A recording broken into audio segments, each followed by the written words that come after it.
Okay, guys, this should be pretty fun. I am sorry that we have not done this for a while. Now, I do not want anybody to think that this is a dynasty startup mock draft. Now, y'all know we cover dynasty fantasy football all the time over on our dynasty channel. But no, here we are going to be specifically talking 2021 production.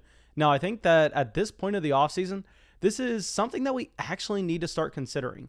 Not just for those redraft leagues, not just for the people that are only going to be playing redraft year over year and they refuse to give Dynasty a shot. But even if you're a Dynasty fantasy football player, I mean, it's a good idea to try to look at the game in a different perspective, try to look at what players are actually going to be providing value in 2021. So yeah, I'm excited to do this. We should also have some ADP available over there on Patreon for everybody wanting to track that. Now, let me go through, pull up the live chat. Looks like we have so many people out here already. Thank you so much, guys. 40 people out. We already have over 10 likes on the live stream when we're only 1 minute in. Now, thank you, guys. Of course, we are going to be doing this mock draft with subscribers. I am going to give everybody supporting the show over there on Patreon the first shot to get in because y'all know pretty much if you're supporting the show on Patreon, my entire life goal is to make sure I can provide as much value to you as I possibly can because you're the one allowing me to do this full time. You're the one allowing me to pursue my dream. So let me send out that Patreon link in the live chat real quick for anybody wanting me to have them in this startup draft. And then once we get a decent amount of people in Patreon over there and everybody from Patreon gets their shot to get in, then I'll go through and grab the link and send it in the live chat for all the subscribers that came out to the premiere right away. So let me grab this link. Okay, so sent that and over 20 likes already, and we have not been live streaming for 20 minutes. Thank you, my dudes. I mean, that's literally all I can say. All I can say is thank you. That is absolutely absurd. I mean, and also it's kind of exciting to see that we are live streaming on the main fantasy football channel as well, because we do have those little buttons going like we're a real streamer, like we used to stream every single night during the football season. That is going to be coming back. And more excitingly, we are going to be doing that with our entire new studio, with our entire new setup that everybody over on Patreon has allowed us to get. But nonetheless, let me run over there to Patreon real quick to send these links in. And I'm going to be trying a different draft strategy this offseason. I'm sorry, just this draft. That way, once we get closer to the season and we are starting all those redraft leagues, I have a better understanding of what different strategies look like from different positions and maybe where we want to go instead of implementing our usual strategy that we like to go to from really anywhere in the draft. So let's see how this plays out. Maybe I'm not going to end up liking our draft as much as I've liked our other ones in the past. But anyway, let me also send out a notifications on Discord. I probably should have done that at the very beginning. But going over to Patreon real quick, getting these invites out. JN, I'm super happy that you're hopping in this draft. Thank you, my man. Let me check the general chat real quick to see if we have any other questions. Okay, so let's go through. Ray says, huge question. I need an answer, please. Why do they call it a building if it's already built? Man, that is a good question, but probably because the grind never stops. Always got to be doing maintenance on that bad boy. So that's off the rip answer that we can try to go through and help you out with that dilemma. But nonetheless, let me just, guys, give about 3 or 4 minutes for everybody over there on Patreon wanting to get in. And then once we get everybody over there that wants to be in, then I'll just send out something in the live chat so we can fill it really quick. Okay, so Jack saying, you're goated, Mr. Flock. Thank you, my dude. But I want to repeat this. This is something that I really want everybody in this live stream to understand, really want everybody watching this as a video later on to understand. I am not the Flock. I am not Mr. Flock. I am nothing about the Flock. The only thing the Flock is all of us. I mean, if you're subscribed to the channel, if you're in this live chat right now, especially if you're supporting the show over on Patreon, I mean, you are the Flock. We are all in the Flock together. So thank you, my dude. Brish saying, wait, can we only join if we are on Patreon? No, I'm just giving them priority to make sure that if anybody over there on Patreon wants to get a spot guaranteed, they have that opportunity. And then I'm going to be sending it out in the live chat directly after that, directly after they all get their guaranteed chance. Now, let me see if we have any other question real quick. Bray saying, is Alvin Kamara a top 5 running back this year? Yeah, man. I mean, you have to project Alvin Kamara to be a top 5 running back. Now, I understand that a lot of people are going to be a little bit worried with Drew Brees no longer going to be in New Orleans. And whenever you saw Drew Brees not under center in 2021, the target share for Alvin Kamara kind of plummeted. But I want to point out the fact that that was with a rushing quarterback in Taysom Hill under center. We understand by looking at Lamar Jackson. We understand by looking at a player like Jalen Hurts from his limited experience there, or a perfect example would be Cam Newton back in his prime in Carolina, that those rushing quarterbacks, while yes, they're going to help the running backs by opening up lanes, by making sure the linebackers can't crash in on the other side, they're not necessarily going to be looking to dump the ball off as much as you would expect those pocket passing quarterbacks to. So I know that Alvin Kamara took the hit with Taysom Hill under center, but if Jameis Winston is under center, I mean, you can easily say that Kamara is still going to be a top 5 running back. Okay, so Briss says, also would the mock draft be on ESPN, Yahoo, or something else? We're just going to be doing the mock draft on Sleeper. I really like the way that their draft boards look. But nonetheless, getting these links out real quick. I got you, Dom. I got you, Jesse. I got you, Garrett. I got you, Mike. Sent out all those links to the mock draft. And then let me just wait 1 second to let those people join. And then I'll send it out in the general chat for the rest of the people to come in. I see that JN decided to take the 111 so he can go through and he can try to snipe us on our picks. And also, I just realized that I did not set up the mock draft screen for the live stream when we switch over. So that's going to be a little annoying. I'm probably going to have to just panic and do it as fast as I can right beforehand. But yeah, let me instead just wait 1 more minute for everybody on Patreon to guarantee their spot in. It looks like we should have the majority of people in there. So now let me send this out in the live chat. Guys, if you have not dropped a like on the live stream, go do so right now. I just sent that link out in the live chat for anybody who wants to participate in this mock draft that they can come in. And now let's get those people to join. And right afterwards, I will start going through and setting up our live stream on the other end. It should literally only take me 15 seconds, but it's going to look disgusting whenever I switch it over. Please just give me a second. I know how bad it's going to look. Okay, but it looks like those spots are being taken. So now let's pop up real quick. And oh god, okay, so let's set up the display capture real quick. I am sorry about that, guys. Okay, so let's go find our sleeper thing, blah blah blah. Okay, perfect. We should have that set up. That was not nearly as bad as I expected it to be. And it looks like we should be good. I'm going to be drafting out of the 112 here. Like I said, I want to be trying a few different strategies from a few different positions this offseason.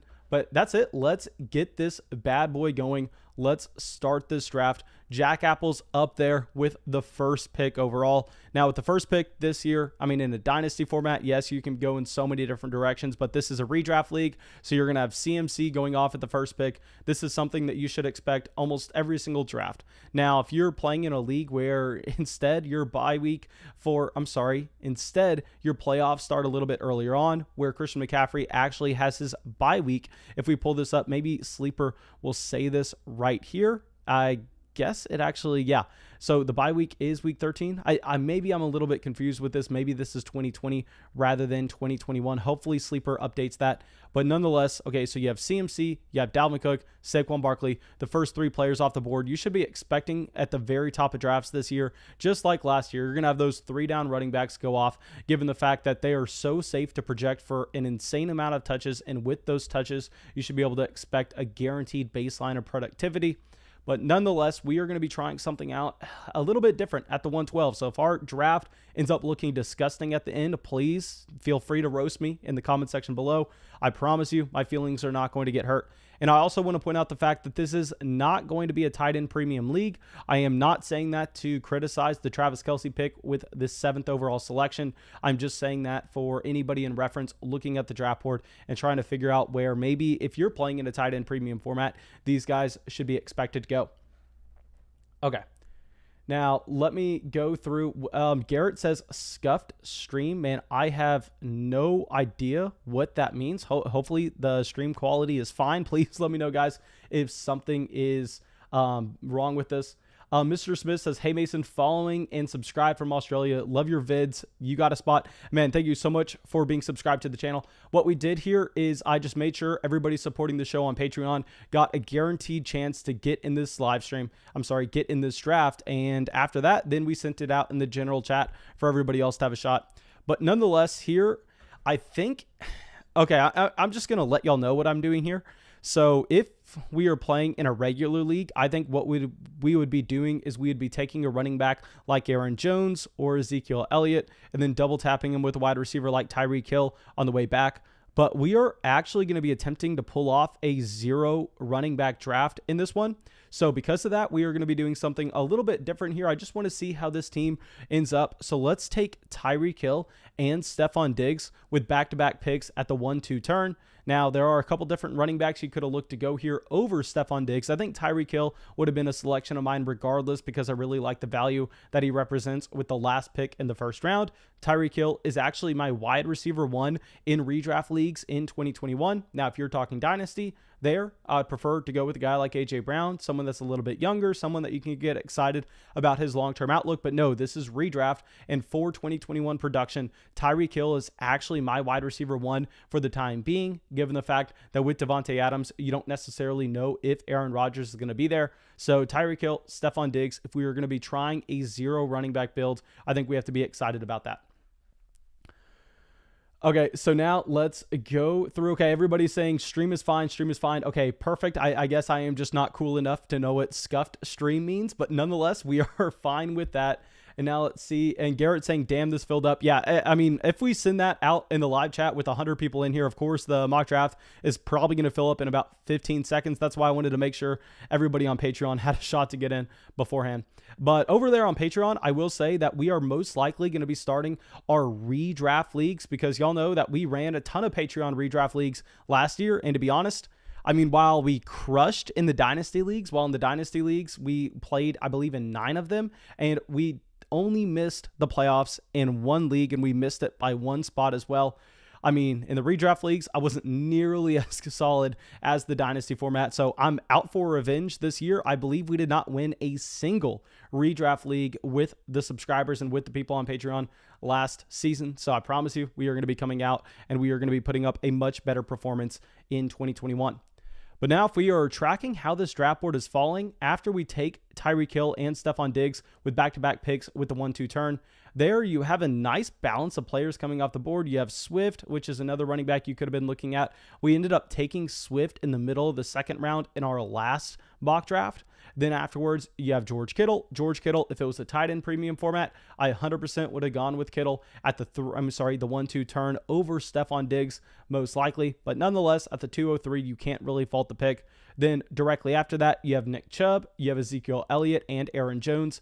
I will say my favorite running back out of that group is actually probably going to be either Ezekiel Elliott or Aaron Jones if we were talking 2021 fantasy football production, simply because we know Kareem Hunt is a very good running back. So Nick Chubb, even with having one of the most talented profiles in the entire NFL, I mean, you could make the argument that Nick Chubb is the best pure running back outside of just say Dalvin Cook and Derrick Henry in the entire NFL. I mean, at the end of the day, Kareem Hunt is getting enough touches for me to want to take someone like Ezekiel Elliott over him if we are talking the redraft format.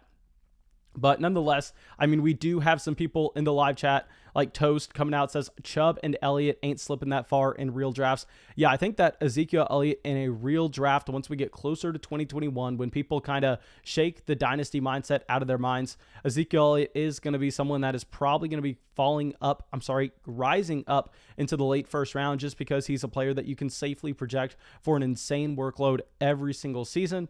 Very similar to Derrick Henry in that way. So Zeke is definitely going to be going a lot higher than this in most drafts. Like I said, if we were not trying to implement a 0 running back build here, we most likely would have gone with Ezekiel Elliott over Stephon Diggs, and our 1st and 2nd pick would have been Tyreek Hill with Ezekiel Elliott.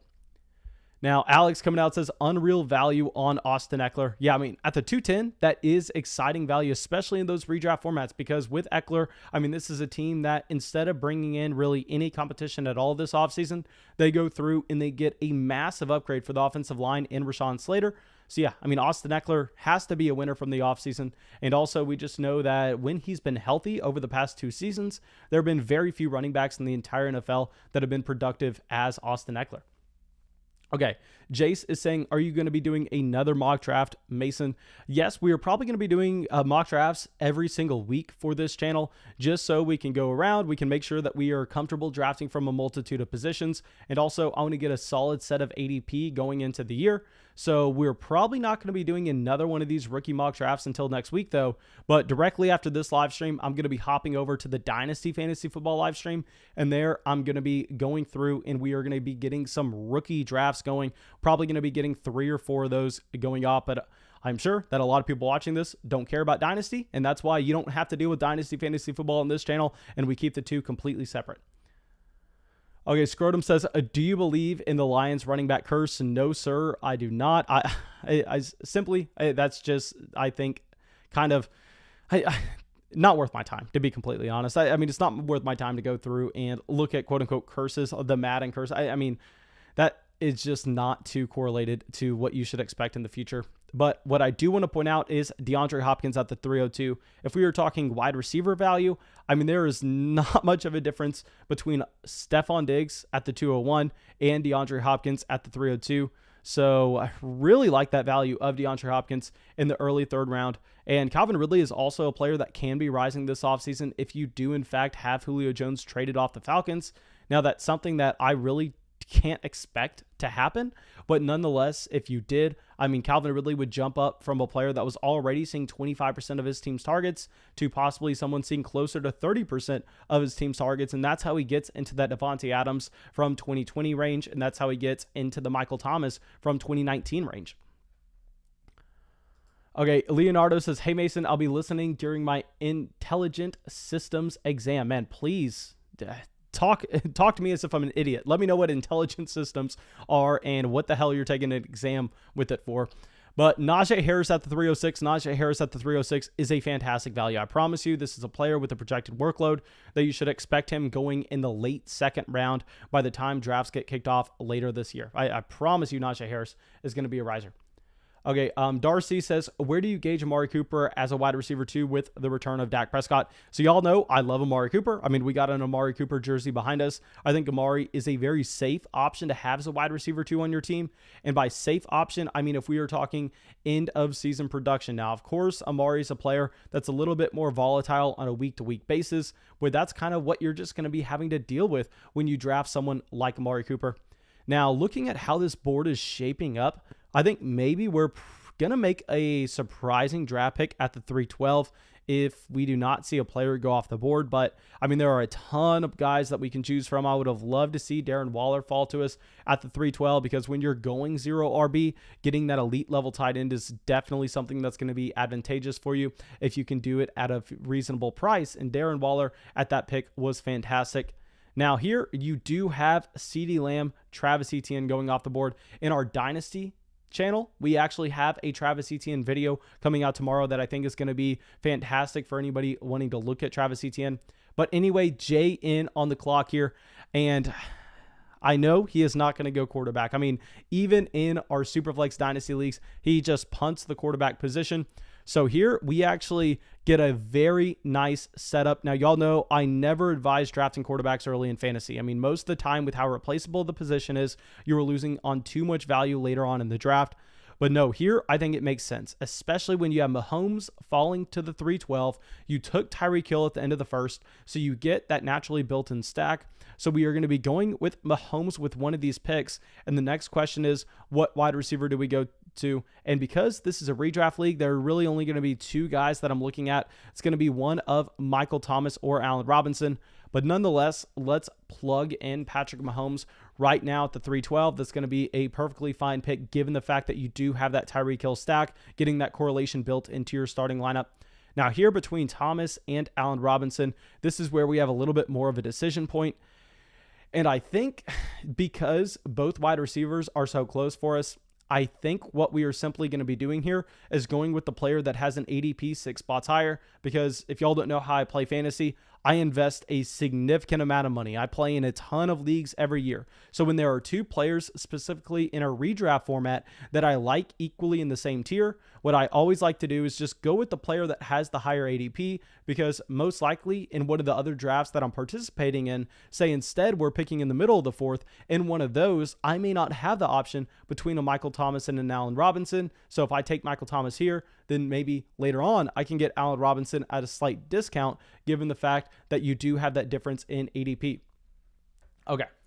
So yeah, I am very excited with this start here. It looks like JN was going to be upset if we decided to go with Allen Robinson, but nonetheless, he gets his guy, and he also builds in a small Chicago stack with David Montgomery and Allen Robinson. I bet you he's going to be looking to go Justin Fields later on in this draft, which I would not mind in the slightest. Now, Kyler Murray at the 403, that makes me feel really good about our selection of Patrick Mahomes at the 312. The fact that I see Mahomes as a quarterback in his own tier, and the fact that he is going so close to the quarterback 2 off the board. I mean, I think that this has been a fantastic start. Now, I'm not extremely comfortable in a redraft format going with a 0 RB build, but if we are going to be trying something new out, if we are going to be trying to build a team a little bit differently from the end of the draft, I think that this is a dream spot, to be honest. I mean, maybe if you would have had a Travis Kelce falling to us at the 201 and we would have walked away with Tyreek Hill, Travis Kelce, and Patrick Mahomes to go along with Michael Thomas. I mean, that would have been fantastic, but we're fine with Stephon Diggs here as well. Okay, Jake is asking, why would you do 0 RB? And here the thesis was 0 RB, and I'm saying that there is some merit behind it. And the merit behind it is we understand that the ADP for wide receivers on a season-to-season basis is going to be a lot more predictable with their win rates at the very top, because the wide receiver position is more predictive based on their talent profile rather than their pure situations. And also wide receivers historically have a lower injury rate. So the thesis with 0 RB, and keep in mind, I am not saying you should implement this strategy in really any drafts you're doing. I mean, if you're playing with a bunch of casual fantasy football players, I think that a 0 RB strategy is most likely actively bad for your roster. But especially if you're playing in a large field tournament, if you're playing in anything where you really need to be maximizing upside, 0 RB is actually going to be the best way to do that, where yes, you have a much more fragile roster. Yes, you're going to have to find a way to hit on a player like James Robinson. But say we go through and we build this team and we punt the running back position, right? Say what we are going to end up doing here when you're building a 0 running back team is in rounds 9, 10, 11, 12, we are going to be taking a ton of running backs that don't project to see opportunity right away. But if things break right, I mean, they do have elite ceilings. So someone like a Tony Pollard, someone like a Trey Sermon, and if we are stacking those running backs later on and you come away with 2 guys that actually hit, someone like a Myles Gaskin last year, someone like a James Robinson last year, and then you have 3 wide receiver 1s on your roster, really you have a ceiling that no other team in the league can match. So keep in mind, I am not saying you need to implement 0 RB in every single league. Keep in mind, I'm not even saying that it's the ideal strategy. I think it's really up to what your league mates are doing in your league. But I'm going to be playing in a ton of different leagues this year, especially over there on Patreon. And we're going to be drafting from a bunch of different spots, because in these mock drafts, I mean, I'm the first guy in, so I just pick my spot. But when we're playing in those real Patreon redraft leagues, I mean, the spots are going to be random. So I want to make sure that we have experience from every single spot. I want to make sure that we have experience implementing different strategies, because the way the draft goes will dictate on what strategy most likely has the highest EV. So here, I'm just trying something new, seeing what we can do with it. Okay. So Garrett says Mason's running back 1 is going to be Myles Gaskin. Myles Gaskin honestly may not make it back to us, to be completely honest. I mean, if we go through, look at the running backs right now, I mean, I'm almost positive Myles Gaskin's not going to make it back to us. You have Jacobs, you have Javonte Williams, Myles Gaskin, Michael Carter Jr., James Robinson, Chase Edmonds. I mean, Trey Sermon. Really the only guys that you have on that list that should be off the board by the time we get back up are probably going to be Josh Jacobs, Javonte Williams, and Myles Gaskin. And I doubt that you have an entire round go through without picking 3 running backs. So yeah, I'm probably going to be expecting that a player like Myles Gaskin's not going to be available to us at the 512. Okay, so let's go through, and Waffle House is saying Tebow is my running back 1. It sounded like he said he was high earlier in the live stream. So, man, I'm starting to believe you right now. And also, guys, I see that we almost have 200 people in here. That is absolutely massive. Now, y'all know our live streams last season, during the season, were consistently hitting like 300 people. And I just never expected that we would come close to those numbers during an off season. So thank you everybody for deciding to come out. Thank you everybody who's dropped a like on the stream. I see that we are closing in on 90 likes total. So that's absolutely massive. I'm going to continue to do this every week for y'all. I'm going to continue to provide that free ADP over there on Patreon. Now, yes, on Patreon, most of this stuff is behind that paywall, but no, ADP is going to be completely free. Okay, Kellis Talks is asking, are we doing another one? Because I'm down. No, sir, we're not going to be doing another one until next week. Like I said, after this, we are going to be going over to the Dynasty channel. We are going to do rookie Dynasty mock drafts. But no, redrafts are only going to be on this one. Now, to go through, we have just witnessed a very long wide receiver run where you had Brandon Ayuk, Mike Evans, DJ Moore, Chris Godwin, Julio Jones, Jamar Chase, Kenny Golladay, and Robert Woods going off the board. Now, my favorite pick in this range, based on the value that he got, was honestly Robert Woods at the 502. I mean, that was a fantastic selection. I mean, Robert Woods, I don't know how many times we have to talk about this, but he has been a player that has been consistently a mid to high end wide receiver 2 season after season after season. And I mean, it's something that you can bank on. And now this offseason, he saw Josh Reynolds leave the offense, and I understand that they did add Tutu Atwell, but Tutu Atwell, similar to Josh Reynolds, profiles to just be a field-stretching wide receiver, and Atwell actually has a much smaller frame, so you should not be expecting him to see the same type of volume. They also lose Gerald Everett, who was a red zone target for Jared Goff last year, to throw on the fact that they also have one of the biggest quarterback upgrades in the entire NFL, going from Jared Goff giving up 2 extra firsts to get to Robert Woods.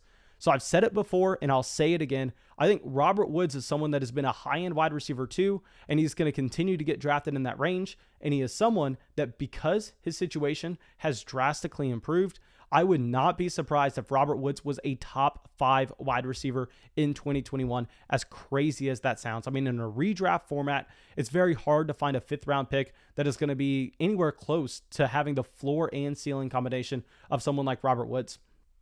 Okay.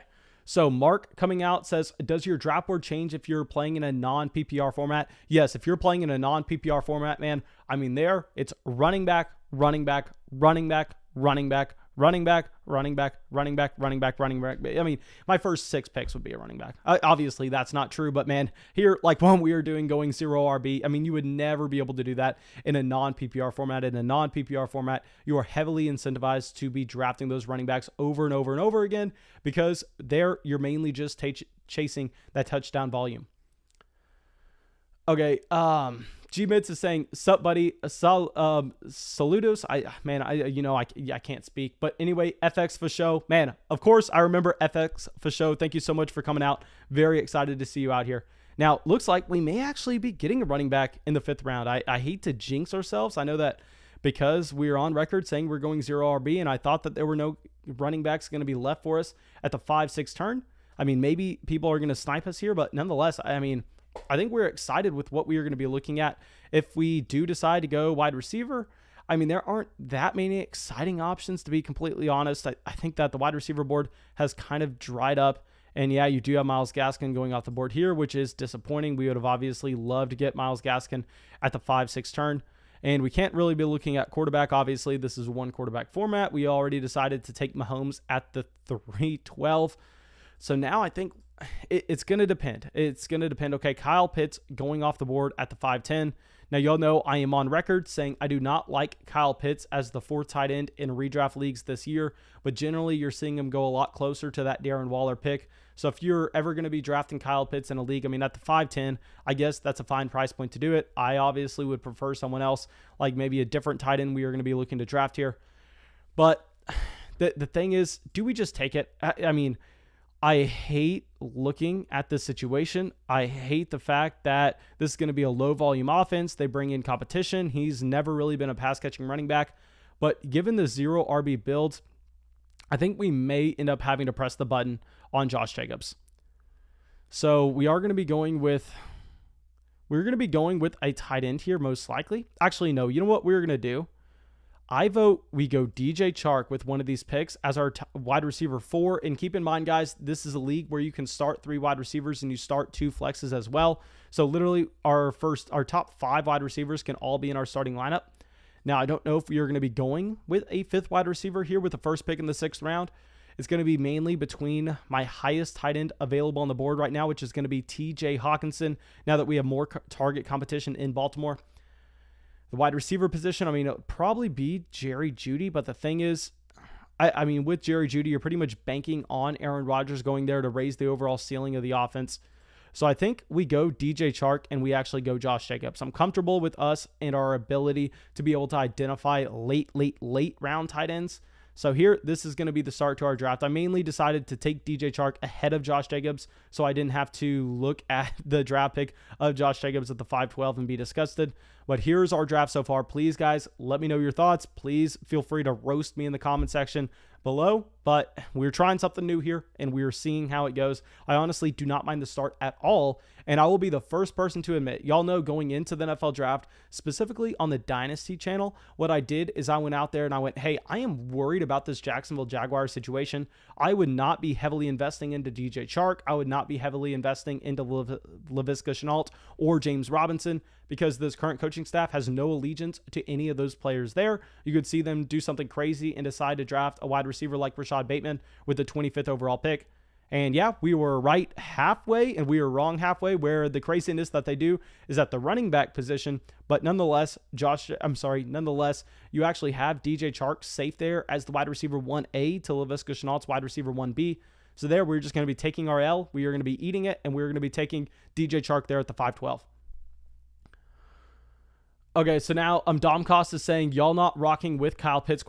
Man, of course, I'm not saying I'm right all the time, but if you're going to be talking Kyle Pitts, I really would advise you to go through and pull up the Dynasty Football Flock and watch our video on Kyle Pitts, where I go through and look at the historical hit rates for a tight end like that. And in that video, I come through and I admit the fact that Kyle Pitts is the best tight end prospect that we have ever seen. I admit the fact that Kyle Pitts is most likely the best tight end prospect to ever enter the NFL.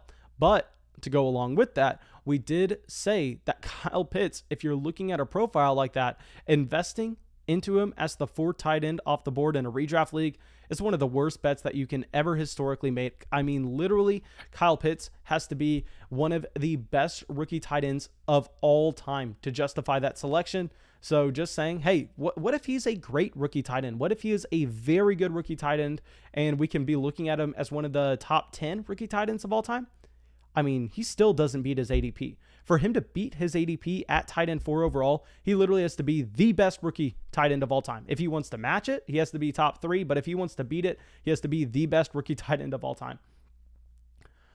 Okay, Boca is saying TJ Hawkinson would have been a much better pick at 61. Yes, I was considering TJ Hawkinson at the 601. The thing is, just at the tight end position, I'm very confident in what we are going to be doing later on in the draft. Now, Mike Davis at the 608, I really like that selection of Mike Davis. I do not see a massive difference at this point between Mike Davis and Myles Gaskin. If we were just talking guys that may not necessarily have a ton of talent, but guys that are going to be in great situations and project to see a lot of work. So Jake is saying, I personally would have gone with TJ Hawkinson over DJ Chark as well. Okay, guys, this is something I will definitely circle back to at the end of the mock draft, something I definitely will recap, going, okay, what would have happened if we decided to pass on wide receiver with that 5th pick, take TJ Hawkinson, and we can be looking at the wide receivers that are available at the end of the draft compared to the tight ends and go, okay, would it have made sense for us to go with Hawkinson? That way we can have a better understanding going forward. But Cooper Kupp at the 6'10". Now, Cooper Kupp at the 6'10", behind a player like Odell Beckham Jr., honestly, that's value that I kind of like. Now, I understand we came out and I went, it doesn't necessarily look like Matthew Stafford's going to be targeting Cooper Kupp as heavily as he should be with Robert Woods based on their career levels of average depth of target. But nonetheless, I mean, Cooper Kupp at the 6'10" as your wide receiver 3, when you already have Saquon Barkley, Austin Eckler, and Dak Prescott all on the same team, that's a draft pick you can get excited about. Now, if we are going through and we are trying to identify some teams that we really like at this point, I think, honestly, it's going to be hard to find a team that stands out from the rest. Now, what I usually like to do when we go through this exercise is I really just want to go, okay, who killed each round? And I think that the value here with Derrick Henry with the 105 was decent. Same thing about Alvin Kamara. I mean, I actually kind of like this Alvin Kamara team, to be honest. I mean, here I really like what Mondo has done. I think we would have gone elsewhere over Cortland Sutton in the 5th. I think instead of Cortland Sutton in the 5th, I would have preferred to see T. Higgins. But nonetheless, I mean, getting those three down running backs at the very beginning is something that's exciting. Now, if we also go through, actually, you know who has easily the best draft? It's going to be NFL Hoser. I mean, the best draft so far, quite easily. Dalvin Cook, J.K. Dobbins, and Chase Edmonds at the running back spot. And then at wide receiver, you have DeAndre Hopkins, Julio Jones, and Robert Woods. Personally, that is going to be my favorite team out of the list. Okay. So now let's go through and see if we have any questions in the general chat. Okay, Boca is saying, I just don't see the point in going with a fourth wide receiver when you could have had a top 5 tight end, possibly top 3 because of Goff and negative game script in that horrible team.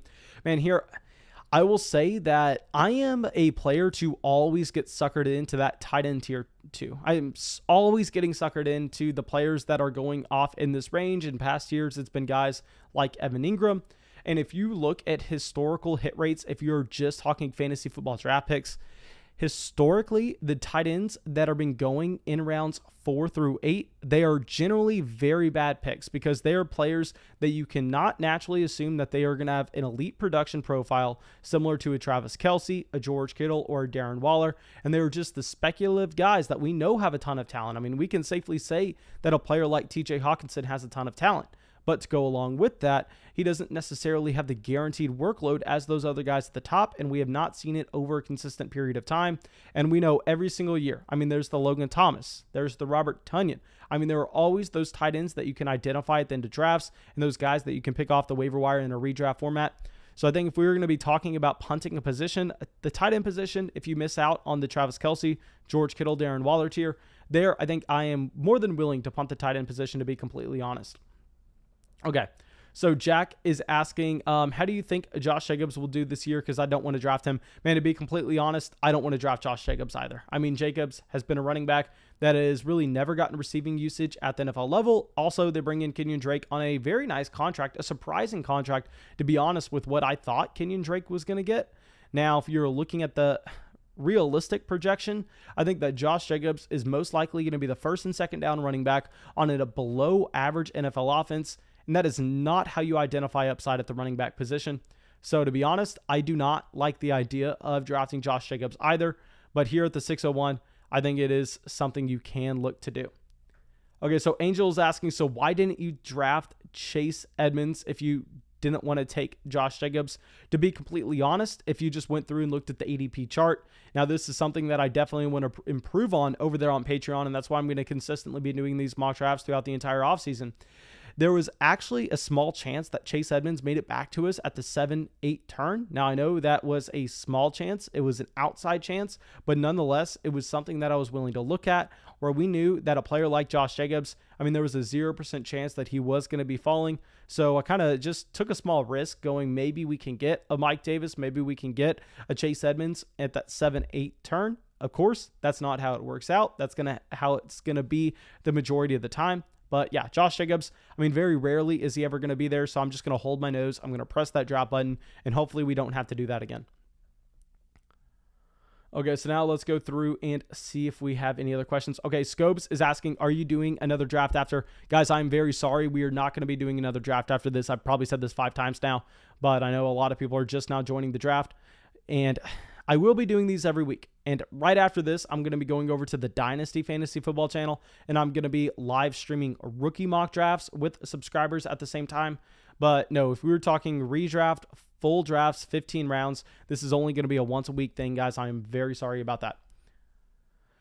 Okay, so Ryan says, the Raiders had a top 10 offense last year. How is that below average? Man, the Raiders have lost multiple pieces from that offense. It's going to be bold of you to naturally assume that this is going to be a team that comes out and projects to be an above average offense in 2021. If you would like to hit me up on Twitter, if you would like to hit me up on Discord, wherever you have access to me, and you want to bet that the Raiders will be above average in overall passing yards, I'm sorry, we can just go overall total yards in 2021.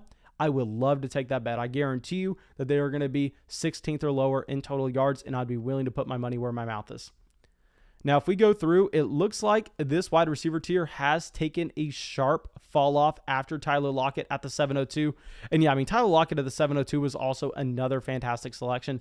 This is right here, easily the best team in the league so far. I mean, they have 3 running backs with running back 1 upside. They also have 4 wide receivers And the argument you can make for all 4 of those players to also have wide receiver 1 upside. So yeah, that is absolutely fantastic. Okay, so now let's go through, and Caleb says, always good to take some guys you don't personally love at ADP value, just to have diversification. Everyone gets stuff wrong every single season. Yeah, guys, I mean, like I said, I invest a ton of money. I play in a ton of these leagues. So it's kind of not going to be great for me to go through and do the same thing in every single league. That's why we're trying some new stuff out here. That's why I'm going to be trying some new strategies. And this is another reason why we're going to be running a mock draft every single week, because I want to make sure by the time I am putting my real money where my real mouth is over there on Patreon with our redraft leagues closer to the season, I want to make sure that I'm ready. I want to make sure that I am going to be able to crush y'all. And it's as simple as that. So because we need to make sure that we are comfortable drafting from every spot with different player prototypes, I think that it's a decent idea to kind of diversify, especially in these just random mock drafts. Okay, so now let's pull this draft board up real quick, because we are probably going to be having to look at someone. And okay, this fell perfectly for us. If JN does something that if he doesn't go in one way that we're a little bit worried about, but hopefully JN doesn't take our guy here and we are safe for the time being. Okay, so JN, come on, don't take our guy. Okay, he goes Robbie Anderson. Okay, perfect, guys. Okay, this is exciting. Now we get our player Noah Fant. I mean, I've absolutely loved what Noah Fant has done. If you watch that Kyle Pitts video over there on the Dynasty channel, I kind of break down how good Noah Fant has been in his first 2 years in the NFL at the very end, just because I'm using him as an example as a player that people in Dynasty, people in just fantasy football in general, don't really have a realistic expectation on what you should be expecting for those tight ends in their first and second seasons. Noah Fant has been fantastic. I know the situation there isn't the best, but I'm happy with him at the 7-12. Now, if we were going through at the wide receiver position, this is where it gets hard. I think maybe... Okay, this is a massive drop-off in tiers. Do we go running back? Do we take... You know what we're going to do here? We're going to go a little off the board. I know people are going to hate this pick, but we are shooting for upside. So this is going to be another thing. We just kind of plug our nose, and we take Trey Sermon here. Now, this is mainly an upside pick. This is going, hey, if our running backs hit, if we get above average production at the running back position, good luck trying to beat this team. So here, I really like this start so far. And honestly, based on the wide receivers that were still available, that were all off the board by the time we got to the end of the 7th, I completely stand by the fact that we decided to take DJ Chark over TJ Hawkinson. Like, I would much prefer having DJ Chark and Noah Fant compared to Marquise Brown and TJ Hawkinson. So yeah, I am very happy with how this worked out. So now Tyreek Hill, Stephon Diggs, Michael Thomas, DJ Chark as our top 4 wide receivers. And then we have Mahomes as our standalone QB1, Noah Fant as a tight end with some upside, and Trey Sermon, I know a player that does not necessarily project extremely well right away, but he is someone that does have the upside if he can land the starting job in that above average NFL offense in San Francisco. Okay, so now let's move this back over, and we can actually just move this over all the way. Okay. So I'm very, very happy about that, to be honest. I mean, I know a lot of people are giving us crap about taking DJ Chark over TJ Hawkinson, but based on these wide receivers that were off the board in this range where you still had Noah Fant, I mean, that's a pick that I am 100% willing to stand by. Boga says, LOL, you could have had Hawkinson and Waddle. Man, DJ Chark projects so much better than Jalen Waddle does in 2021. I mean, if we're talking Dynasty, I'm fine with you making the argument that Jalen Waddle's a better asset than DJ Chark. But no, if you're talking about 2021 projection and what you should be expecting from these wide receivers right away, I mean, Jalen Waddle, I can't get that excited about his 2021 production compared to a player like DJ Chark. And I think that Noah Fant and TJ Hawkinson are honestly very close. Okay, Alex is saying any best ball tips. Man, in best ball formats, it is all going to be down to roster construction. Please don't be focusing in on too much about just the players you were selecting. Instead, make sure you have a good understanding. There are a ton of great resources out there. Y'all know I really never plug any other fantasy football websites, but EstablishTheRun.com. If you look up their best ball guide, I don't want you necessarily going and buying their rankings, but they should have an article out there where you can find a free podcast where they go through and they talk about the actual roster construction you need for how many running backs, how many wide receivers, how many tight ends, and how many quarterbacks. And that is the number one thing you need to focus in on best ball. The number one thing you need to focus in on best ball is making sure you're optimizing the amount of positional players you are carrying on that roster, because it really makes an impact, because best ball is all math. I promise you that. Best ball is literally just a game of math. That's all it is.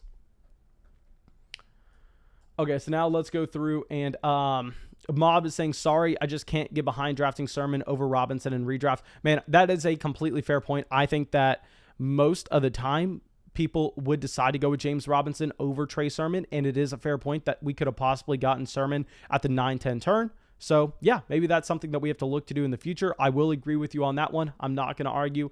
I think the correct decision would have most likely been James Robinson over Trey Sermon. But nonetheless, I think what you wanted to be doing with that pick is you wanted to be making sure you had a running back that had the potential to be a 3-down guy. And here, actually, honestly, if we talk about the actual likelihood of either one of these guys capturing the majority of the touches in their backfield, with the recent first-round investment into Travis Etienne, and with the research that we just did for a Travis Etienne rookie season projection video over there on our Dynasty channel, I don't know if we can say that for sure. I don't know if we can say for sure that James Robinson would have been a better player. I think maybe based on ADP, it would have been a smarter selection to go James Robinson over Trey Sermon. But I think a lot of people are overrating just how, quote-unquote, uncertain the San Francisco backfield is, and that Trey Sermon has more team investment than any other guy there. You actually have a player in Raheem Mostert that can be cut before the season, and it would save that team a decent amount of money against the cap, and he really has no dead money on that contract either. So yeah, no, and I mean, you kind of had me convince myself to go with James Robinson over Trey Sermon, but I think really the only argument that you have there at that point would maybe be just based off of ADP alone. Okay, so now let's go through and let's see if we have... Jake says Robinson has no upside bearing injury. Sermon has better upside, but isn't safer than Robinson. Jake put it the best I can. I mean, Jake, I 100% agree with that. That's what I was trying to say, but you're smarter than I am, so of course it's going to come out a lot better in your mouth. Okay, so Nolan says, would you take Marvin Jones Jr. in rounds 7 through 10? No, man, I would not take Marvin Jones Jr. anywhere close to this range. I mean, he is going to be a distant wide receiver 3 on that roster. I think he's actually going to be maybe battling it out with Colin Johnson. Keep in mind, I had psychology with Colin Johnson, so I am very biased with that. But nonetheless, I mean, I think that Marvin Jones doesn't project to see a ton of targets in Jacksonville. I mean, he was the wide receiver 1 for a Detroit Lions offense that had Matthew Stafford throwing the ball and really had no other target competition at all. Now he's going over to Jacksonville. I doubt that Trevor Lawrence is going to be a significant upgrade in 2021 compared to what he had in 2020 with Matthew Stafford. Of course, Trevor Lawrence throughout the course of his entire NFL career will be the much better quarterback, but we are just talking 2021 here. And also, he's going to have more competition with both DJ Chark and Laviska Shenault. Also, he is going to be another year older. So no, Marvin Jones, not someone I'm going to get excited about. Okay, so now let's go through. Jason says, hypothetically, how would you think your team would do in the first couple weeks of the season? Honestly, I think this team would do perfectly fine because you would go through and we are most likely going to be trying to identify some more running backs that we can stack up for depth later on. So we'd be at a disadvantage at our running back 2 and our running back 1 spot, most likely, but we would be crushing our teams at quarterback. We'd be crushing at wide receiver 1, wide receiver 2, wide receiver 3, and presumably our flex spots. So, yeah, no, I think that this team would actually stand a fighting chance at the beginning of the season. And later on in the year, if we had some things break right, that's how you maximize and get that elite upside. Now, guys, if you have not already, please make sure you go down there, drop a like on the live stream, drop a like on the video if you're watching this as a video later on. It truly does help us out a ton. And I mean, this is something that I really don't have to talk about that much just because, I mean, if you go through and you look at pretty much every Dynasty channel, pretty much every fantasy football channel on YouTube, you will see that this audience crushes the like button more than any other audience on fantasy football YouTube. And it's honestly not even close, to be honest.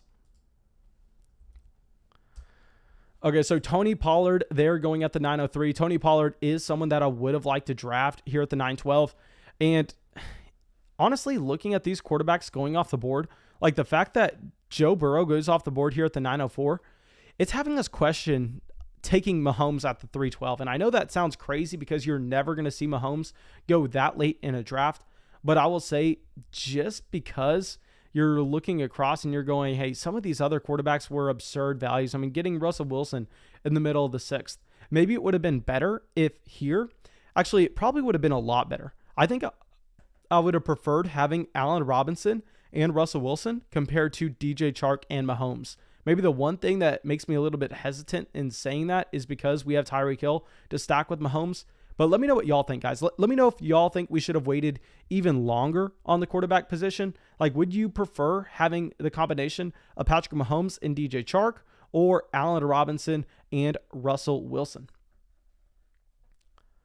Okay, do you think CD or Amari Cooper has more fantasy value? It's going to be CD Lamb, man. I mean, I am the biggest Amari Cooper fan in the world. I mean, I got the rookie jersey for Amari Cooper behind us, but even I can say that you definitely want CD Lamb for 2021 and beyond.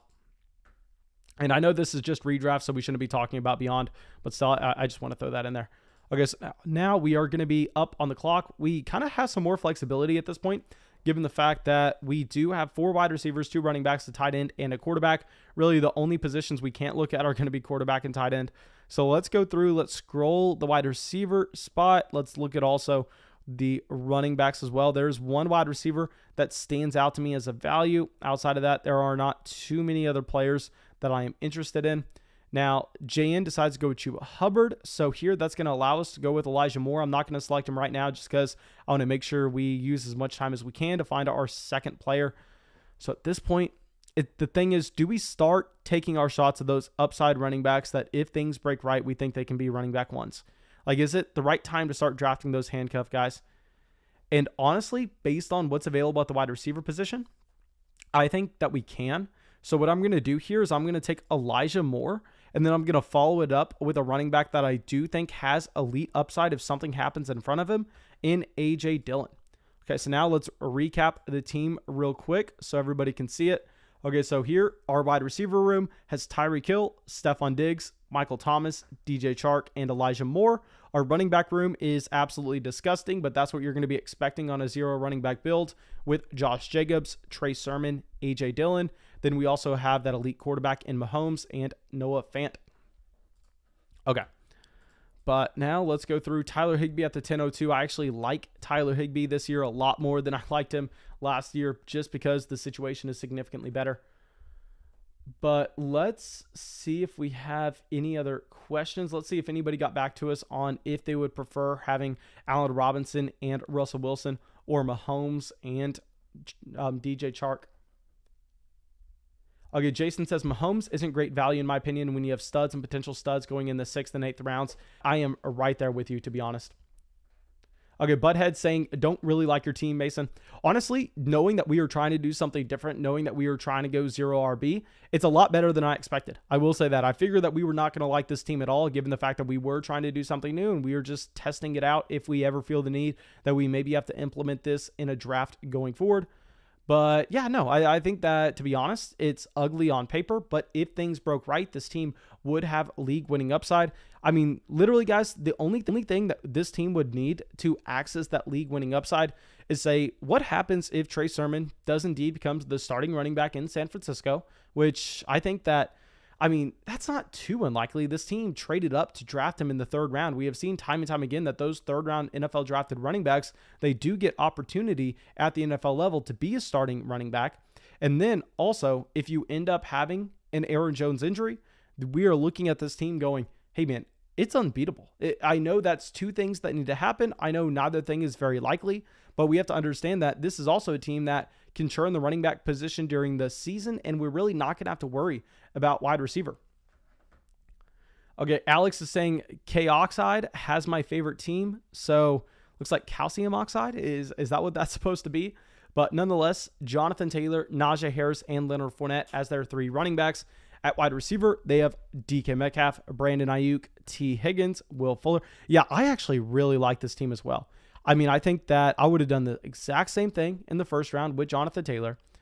In the 2nd round with DK Metcalf, I don't know if we could have said that. I think maybe, just maybe, we decide here to go with the Joe Mixon, but it's close nonetheless. Then Najee Harris in the 3rd round is going to be one of the best values in this entire draft. Ayuk in the 4th round, great. T. Higgins in the 5th round, that's the best value in the 5th round. Then you have Justin Herbert in the 6th. We really like that. Will Fuller in the 7th. Really like that as well. Dallas Goedert. Yeah, I mean, this is a very solid team. There is no hiding that. Okay, so now let's go through. JN says, I'm not letting go of him considering my tight ends are Long, Higbee, Hurst, Rudolph. I like my squad. He says, I'm surprised you haven't targeted my Higbee share in the Flock 7. Honestly, I need to start going through and sending out some cheap offers for Higbee because I do not have him in a single dynasty format unless I am mistaken, just because he was someone that I hated the price last year. So, of course, we weren't going to draft him. We weren't going to trade for him. So, I'm not sitting with Tyler Higbee anywhere. And I think at the discount, compared to his situation last year, I mean, he is a player that you don't feel bad about drafting this season. Okay, so people going, what's your process for taking DJ Chark in the 5th? No hate, just want to understand. My process with taking DJ Chark in the 5th is going, hey, I do not think that we are going to be looking at the same tier of wide receivers later on in the draft.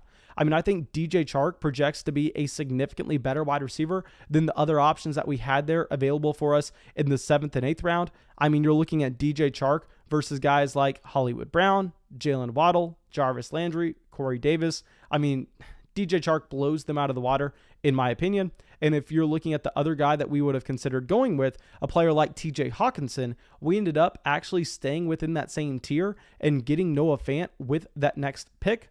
So, yeah, I am actually completely fine with that DJ Chark selection. It was a selection that I was not confident in at the beginning, but now that we got to see how it actually played out, I am fine standing by that. Okay, Jaden saying, where is the Dynasty video today? Man, after this live stream, I'm going to be going over to the Dynasty channel, and I'm going to be hitting y'all up with some rookie mock drafts. I promise you that. Let me move up my little box real quick so everybody can see what's going on down here at the bottom. Now, hopefully that wasn't too distracting, but nonetheless, now Trey Lance going off the board here in the 11th round. I really like that Trey Lance selection. Now, given the fact that you do have Dak Prescott in the 5th, there you can be a little bit hesitant with it just because we go, what's the real likelihood that you're actually ever starting Trey Lance over Dak Prescott in 2021? But nonetheless, if you're trying to identify a rookie quarterback that has the upside to break into the top 10, I think it's easily the guy with the most rushing upside in the class. I think it's the guy that's stepping into the best situation in the class. Now, in a redraft league, you have to ask yourself, I mean, how many games is he going to be on the bench until he can take over for Jimmy Garoppolo? But nonetheless, I mean, I do like that selection if it was a team that did not have Dak Prescott. I mean, like if we would have saw Jack Apples here instead of going with Ryan Tannehill, if you would have gone with Trey Lance over Logan Thomas, maybe that's something you could have been a little bit excited about. But nonetheless, I mean, that is something I want to point out. Now here, another thing I want to point out is Nyheim Hines with the 1106. Now, let me know what y'all think of this selection. I am always the player to kind of be avoiding these 3-down running backs, these guys that have no access to ever unlocking a full workhorse potential. What I would have definitely preferred is I would have preferred to see a Kenyon Drake where, yeah, you're also drafting another receiving down running back, but we have seen it in the past before where if things break right for Kenyon Drake, he can be a 3-down guy, where Nyheim Hines and his frame just simply don't allow that happening. So even if you maybe project Nyheim Hines to score slightly more points in neutral situations where you're seeing both Nyheim Hines and Kenyon Drake both as the receiving running backs on their respective offenses, I mean, if we were talking about a range of outcomes, the overall ceilings, if you're talking about the running back in front of them getting injured, I mean, I would much prefer having Kenyon Drake in a full down role where Nyheim Hines would simply never have that kind of ceiling. Okay, so now let's go through and see if we have any other questions. Brish, it says, are you doing another draft, Mason? No, we have answered this so many times before. I am sorry, I'm not doing another draft, guys. If y'all want to make sure that y'all get into this draft this next time, just make sure not only y'all are subscribed to the channel, because I'm sure everybody watching this live stream is subscribed, but more importantly, hit the bell next to the subscribe button. That way you know when we're streaming and you can actually come out and you can hop in this draft next time. But we are going to be doing one of these a week. That way we can get in some practice for those real leagues that we are going to have over there on Patreon. Now let's move this down real quick. Let's try to figure out where we are going to be going with this selection. Now, obviously, the ideal thing to do here is to go with a running back that we think if things broke right, he would have an elite ceiling. There's one player on this list that I actually saw fitting that mold. Outside of that, I think we're probably going to be going with a wide receiver 6. Now, yeah, I see 2 players that I immediately want. Hopefully we get both. Okay, so JN decides to take Malcolm Brown. That is going to leave us with Latavius Murray here in the 11th. Latavius Murray, also someone that we're not expecting to start right away, but if things break right, if you see an Alvin Kamara injury, we have seen before that Latavius Murray can jump up to be a top 10 running back in points per game. So when we were building a 0 running back team, you want a lot of those guys in your roster because you need one of those things to happen to access the elite ceiling that simply other teams that drafted running backs early and did not load up on wide receivers at the top. They simply don't have that same type of ceiling. Now here there are 2 players that we are going to be looking at, Paris Campbell and Antonio Brown. I think the answer between the 2, given the situation, given the depth chart, is actually going to be Paris Campbell, though, in the 12th round. So I am excited about both of those draft picks. So here, let's go through and check out this team. Tyreek Hill, wide receiver 1, Stephon Diggs, wide receiver 2, Michael Thomas, DJ Chark, Elijah Moore, Paris Campbell. Then you have the elite quarterback Mahomes. You have Noah Fant at tight end. And our running back room is what needs the most work. But what we are looking for is we are looking to load up on as many of these players as we can. Guys like A.J. Dillon, guys like Latavius Murray that don't necessarily project to have standalone value at the very beginning. But if things break right, then you could see them being players with elite ceilings. Okay, let me get some water real quick so I don't just bleed out of my nose. Self-made blank coming out says, "Sup, JN? I'm Paul from Chicago."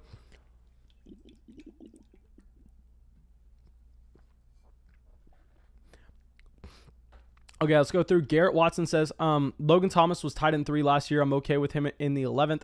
With Logan Thomas, what I'm a little bit concerned with is I think we have to be a little concerned that the reason he was tight end 3, yes, he's talented, but how much of it was just due to the fact that they really had nobody outside of Terry McLaurin to get the ball to in that offense last year? Now, not only do you bring in Curtis Samuel this offseason, but you also draft Diami Brown in the 3rd round. So, yeah, Logan Thomas, I think you can safely say that that is a player with talent, similar to Darren Waller. Obviously, he's not as talented as Darren Waller, but you're seeing the same type of positional convert, and it's a late career breakout. But I think in the case of Darren Waller, I mean, he's really not competing for targets with anyone. And in the case of Logan Thomas, he does have that competition on his team. Yo, my man, JN, I have to give you some crap here. How did you take Marquise Goodwin in the 12th round? Marquise Goodwin has been in the NFL for I do not know how long now, and he has never been productive. He is a sprinter. He is someone that can raise the efficiency of an offense, but he is not someone that can command a significant amount of targets. So I do not like that call, to be honest, my dude. Harrison says, can you explain why you don't like getting handcuffs for your own running backs? Yes, man. That's something that we can easily dive into. And it's simply my philosophy when you play fantasy football. And I think a lot of people play fantasy football, honestly, a little bit too scared, and that they go, hey, okay, we are going to be going through and we are just going to outdraft our opponents. We are going to make sure that we are drafting the best player at every position, and we're going to make sure we're backfilling that we are going to have a constant baseline of production to expect. And I'm saying, guys, if you go through and you make every draft pick and you really, I don't want to say don't miss on everyone because we know that's impossible, but if you have an average draft pick in every range and you make sure that you raise the overall floor of your team, you make sure you have a very balanced roster, and just say you draft Ezekiel Elliott, say, okay, this is the best example. I know I'm rambling, but this is a very solid point that I really want everyone to understand because it has been proven with numbers, it has been proven with studies, and I promise you this is something that you need to implement in fantasy if you want to have a higher win rate across your leagues. So let's go through 2 different scenarios, and this is the easiest way I can find myself explaining this. Let's go, Mason, what happens if I draft Dalvin Cook at the 102, right? So you go, I drafted Dalvin Cook at the 102, and let's find where you had Alexander Mattison going off the board. Alexander Mattison, the handcuff for Dalvin Cook. If you expect Dalvin Cook to go down, you should then have a mid-running back 2 at the very least with the amount of touches that you should expect from Alexander Mattison.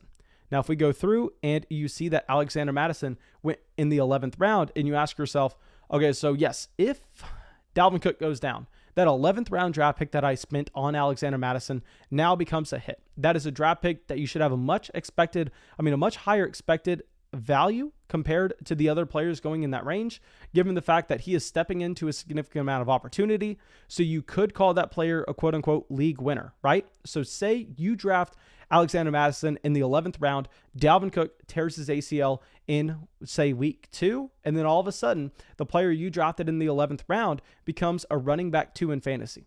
That is the definition of a league winner, and that is something you want to be doing, except on that team where you had Dalvin Cook go down to that ACL tear. Now here, instead, go, what happens when Dalvin Cook goes down? When Dalvin Cook goes down and you spent the 2nd overall pick on him, your chances of winning the league go from, on average, about 8% down to, I mean, what's a fair estimate, guys? Y'all let me know in the live stream. What would you say? 2, 3%? I mean, they absolutely tank. And then, yes, you kind of insulate yourself a little bit by drafting Alexander Mattison, where maybe it doesn't go down as much because the guy you drafted to be a running back 1, hey, at least you're getting running back 2 production in that same spot. Whereas, what happens if you draft Ezekiel Elliott at the beginning of the 2nd round? Then you draft Alexander Mattison in the middle of the 11th. And Ezekiel Elliott does not get injured. Zeke plays the entire season. He is a running back 1 on his own right. Then you do have Alexander Mattison hitting. You do have that Dalvin Cook injury. Alexander Mattison props up to being a running back 2 in fantasy, and you drafted him in the 11th round, and you yourself found that league winner. Well, you're not taking the significant hit on your roster. All of a sudden, you now have 2 players that you can expect to start on a week-to-week basis, and you should expect your win rate to skyrocket. So I am not playing to try to raise the floor on my roster. I am trying to play to raise my ceiling. And that's why I'm fine going after handcuff running backs, but I'm not fine handcuffing my own running backs, because if I draft Dalvin Cook with the 2nd pick overall and he goes down, well, that sucks. I wasn't meant to win the league. But in the case where I drafted Ezekiel Elliott in the 1st round, let's go through and let's get Alexander Mattison, because when he goes down, I want to make sure that we are winning the league. And I know a lot of people don't play like that, but I honestly think it's the correct way to play. I mean, there have been studies shown that it is the correct way to play, but of course, if you have a pushback on that, I would love to hear your opinion in the live chat. Now here we are going to be going with Evan Ingram and Amari Rodgers to end this draft. Now, maybe we would have spent a little bit more time on that if we were not rambling, but I think those are fine picks at the end regardless. Okay, so Mason, look into your crystal ball and tell us, who do you think this year's James Robinson, Justin Herbert, and etc. is? Okay, I'll say that we did not successfully identify James Robinson last year. I actually was stashing Raquel Armstead across so many different leagues throughout the entire offseason last year, so I completely whiffed on a player like James Robinson. But we hit on Justin Herbert. We hit so hard on Justin Herbert, had him in a ton of different leagues, and the reason we did that is we went through and we went, you know what? I am not arrogant enough to say that I know more than NFL talent evaluators. I am not arrogant enough to say I am a better quarterback scout, because nobody in this live chat right now is a better quarterback scout than real life NFL talent evaluators. And I know a lot of people are going to come out and go, but Mason, Tom Brady in the 6th round, but Mason, Patrick Mahomes in the 10th, but Mason, Deshaun Watson. I'm sorry, not in the 10th round, 10th overall pick, but Deshaun Watson in that same class. No, guys, I understand they miss. Yes, they're not right all the time. Yes, that's true. But if you were in charge of that same thing, you would miss just as much, if not more. And I promise you that. So for that reason, what you want to do is when you're trying to evaluate those rookie quarterbacks coming in, you need to be looking at 3 things: the rushing upside that quarterback possesses, what the NFL tells us their talent value is with the team investment that they receive, and also with their situation they're going into. Those 3 boxes, there is not a better quarterback that checks every single box in this year's draft than Trey Lance. I am on board as Trey Lance as the quarterback 1 from this year's class. Now, if I was in a real dynasty football league, though, and I'm at the 101, yeah, we probably take Trevor Lawrence just because the trade value. But if, gun to my head, you went, Mason, who scores more fantasy points over the next 3 years? I mean, Trey Lance is the guy from this class. I'm telling you guys, Trey Lance checks every single box. Now, if you're telling me to identify a running back that is really going to come out of nowhere, the one running back that I would want to point to is someone that we have gotten wrong offseason after offseason after offseason nonstop, and Rashad Penny. So please keep that in mind that, hey, Rashad Penny's my guy to be this year's next James Robinson, but we are trying to identify a very low probability thing of happening, and I am wrong with Rashad Penny since 2018. Now, it looks like we are coming near the end of this mock draft. Let me kind of hide my screen real quick. That way everybody can see the entire draft board. And guys, thank you all for coming out. And it looks like we had 140 likes on this live stream. That is crazy. I really appreciate everybody coming out and supporting the channel. And if you have not already, guys, go down there, subscribe, hit that notification bell next to the subscribe button. That way you can come out and you can participate in our next mock draft. And yeah, over there on the Dynasty Football Flock, I'm going to be live streaming again for about another hour. We are going to be going through and we are going to be doing Dynasty rookie mock drafts. So it looks like everybody should have had a shot to check out that draft board. Now let's switch it back over here. And yeah, that should be it. I hope to see some of y'all over there on that Dynasty channel during those live streams. And that should be it. I will see y'all in the live streams in about 5 minutes. And I'll see y'all with the